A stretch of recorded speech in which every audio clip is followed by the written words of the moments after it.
Hello. देखिए, अब CHSL आने ही वाला है और जो हमारा डेली शेड्यूल है वो हमारा पर्टिकुलरली CHSL जैसा एग्ज़ाम के लिए ही होना चाहिए।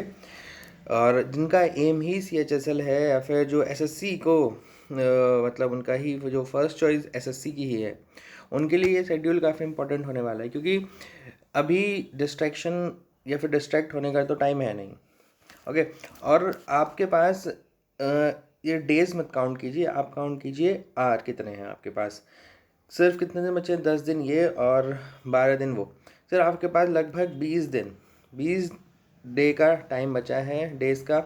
और ये 20 डेज नहीं है, ये हैं सिर्फ आप दिन में कितने घंटे पढ़ सकते हो। हद से हद 10, 10 से 12, ऑन एन एवरेज 11, 10, 10 मान लेते हो। सिर्फ 200 घंटे का ही आपके पास टाइम बचा है अब, ये याद रखिए। और इन्हीं 200 घंटों में आपको सब कुछ प्रिपेयर करना है, आपको रिवीजन करना है, आपको मॉक टेस्ट देने हैं, आपको एनालिसिस देखनी है, आपको सारे फॉर्मूले रिवाइज करने हैं। जो कुछ भी करना है वो इसी 20 दिन के अंदर करना है।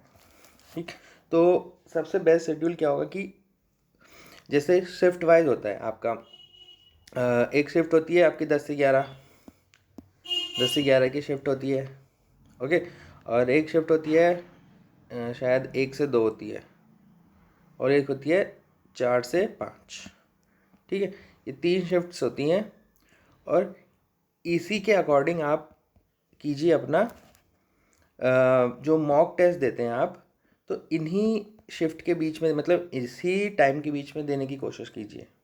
सबसे पहली बात तो ये ध्यान रखनी है कि अगर और जब आपका शिफ्ट और एडमिट कार्ड आ जाएगा तो अपनी उसी पर्टिकुलर टाइम के बीच में वो अपना मॉक टेस्ट दीजिए। उससे बहुत बेनिफिट होगा, क्योंकि आपके दिमाग उस वक्त सिर्फ उसे पता है कि मुझे इस वक्त मॉक टेस्ट देना है, तो वैसे ही चलने लगेगा। अब रोज़ कैसे पढ़ना है, देखिए। सुबह को उठ के मैं पढ़ना प्रेफर करता हूँ, पर फिर भी जो लोग नहीं उठ पाते सुबह को, वो आराम से 9 बजे तक तो उठ सकते हैं। देखिए, एक टेस्ला है, निकोलस टेस्ला, उनको सब जानते हैं टेस्ला को। तो वो क्या फॉलो करते थे अपनी जो लाइफ में, वो फॉलो करते थे, वैसे हम उनके जैसा कर नहीं सकते। पर वो 9 बजे अपना ऑफिस में जाते थे काम करने, और 6 बजे तक काम करते थे, 6 PM तक। ओके। सुबह के 9 बजे से बीच में लंच ब्रेक बस।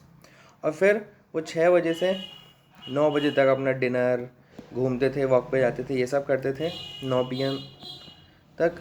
और फिर वो 9 PM से आपके बैठते थे 3 AM तक अपनी लैब में या फिर अपने घर पे। और 3 से फिर वो 6 बजे तक वो सोते थे। फिर वो 3 घंटे की ही नींद लेते, तो वो हम ऐसा कर नहीं सकते।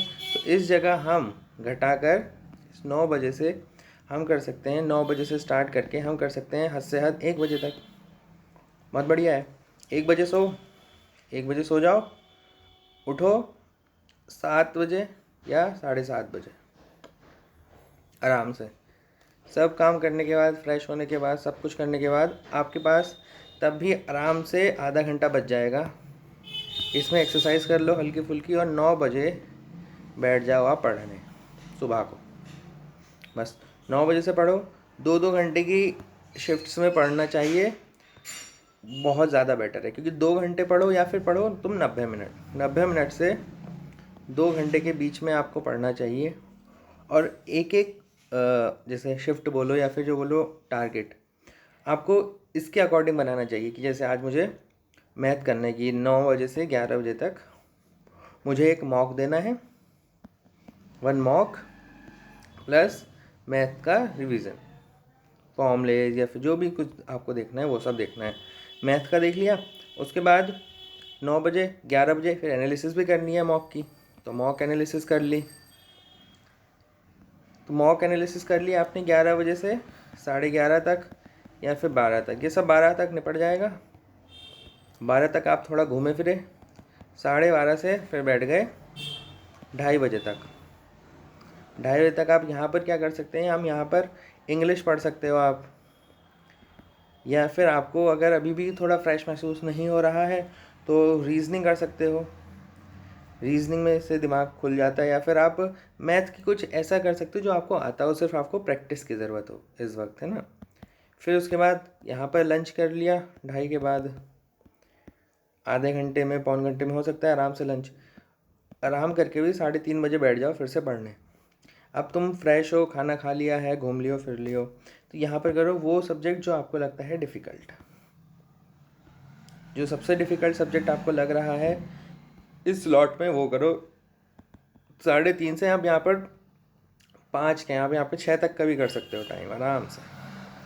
यहाँ पर डिफ़िकल्ट वाला काम करो इस जगह, ठीक है। डिफ़िकल्ट काम करोगे तो नींद भी नहीं आएगी और ना ही आपको सुस्ती महसूस होगी।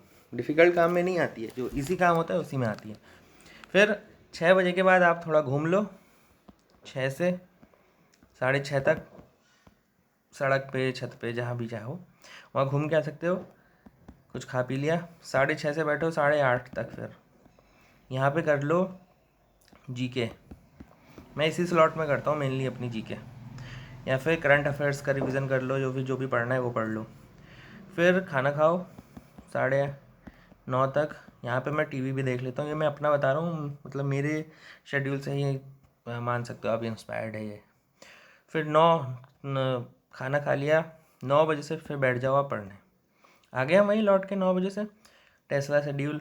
9 बजे से आप पढ़ो सिर्फ 12 बजे तक आराम से बैठ के, कोई प्रॉब्लम नहीं है, शांति होती है घर में, कोई नहीं बोलता, कुछ नहीं है। अपने कमरे में बैठो, गाने चलाओ, हेडफोन चलाओ, करो यहाँ पे मैथ्स।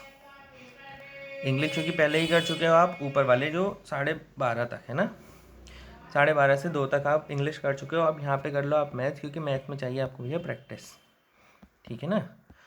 सिर्फ 12 बजे पैक कर दो सब कुछ। 12 बजे से 1 बजे तक आप कर लो रिवीजन, जो भी आप पढ़ा है, मैथ के फॉर्मूले हैं, इंग्लिश में वो कैप की है, या फिर जो कुछ भी क्या है वो आप इस जगह कर सकते हो। वैसे आप यहाँ मैथ के साथ कुछ इंग्लिश में हल्का फुल्का कर सकते हो, जैसे कि जो इंटरेस्टिंग होता है, जैसे ईडियम फ्रेजेस पढ़ना काफ़ी इंटरेस्टिंग होता है ना। ईडियम फ्रेजेस कर सकते हो आप यहाँ पर। पैरा जंबल या फिर हाँ सेंटेंस इम्प्रूवमेंट या पैरा जंबल। जैसे पैरा जंबल मुझे ज़्यादा इंटरेस्टिंग लगते हैं ना, क्योंकि थोड़ा दिमाग लगाना पड़ता है उसमें और मज़ा भी आता है, नई नई चीज़ें पता चलती हैं उसके सेंटेंसेस में। तो इस जगह आप वो काम भी कर सकते हो। और बस फिर 1 बजे से 7 या 7:30 तक आराम से सो जाओ और फिर से रिपीट। ये एक ही मोटिव है, रिपीट, बस रिवीजन और रेस्ट,